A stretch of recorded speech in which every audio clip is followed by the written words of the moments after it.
Район башлыгы Искызей бистесінде яшәүчеләр белән дә очрашты. Разиф Кәримов үз чыгышында районның социаль-икътисади үсеш нәтиҗәләре белән таныштырды. Март айында булачак мөһим вакыйга Россия президенты сайлаулары хакында әйтеп узды. Шулай ук Искызей бистесе халкына барлык зәйлеләргә махсус хәрби операциядә катнашучыларга гуманитар ярдәм әзерләүләре өчен рәхмәт белдерде. Шәһәр территориясын төзекләндерү, юл, урам шелтәрен карап тору, юл хәрәкәте иминлеге яшелләндерү буенча чаралар турында шәһәр башкарма комитеты җитәкчесе Наталья Павлова сөйләде.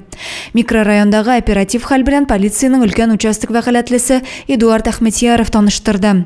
Шәхси ярдәмче хуҗалыкларга дәүләт ярдәме күрсәтүнең гамәлдәге программалары хакында авыл хуҗалыгы идарәсе башлыгы Фәргат Хамалиев чыгыш ясады.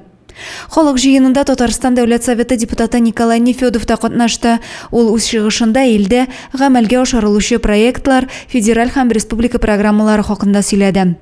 Җыелыш бүләкләү тантанасы белән тәмамланды. Искызейның маскировка шелтәрләре уручы волонтерларына рәхмәт хатлары тапшырылды.